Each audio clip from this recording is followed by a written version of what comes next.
Welcome to From a Hobbyist to a Thriving Artist Challenge, day number 11. As artists, if we are going to have website, if we are going to have social media, then we need to have a color scheme. We need to stick with the same color scheme all across the platforms. Why? Because it looks more professional, it becomes a part of your brand, and it makes it easier to spot your style. Don't forget, professionalism builds trust. Now, as an artist, I want you to pick your 3 colors that will represent you the best way.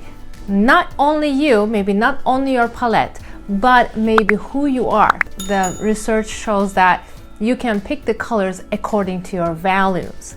Some examples: red shows energy, youth, whereas blue shows trust, green means health and peace, those kind of things. Like, you have to look at the values that we determined in our previous videos together and then choose your color scheme according to that or according to your color palette. I picked blue, pink, and yellow because I love the energy of these colors.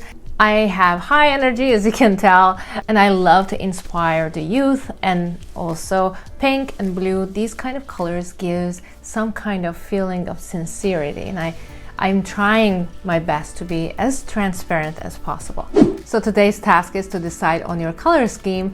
Pick 3 colors that represents you the best. You should use this color scheme on your website. And yes, you need to have a website. If you want to know why, this video will tell you.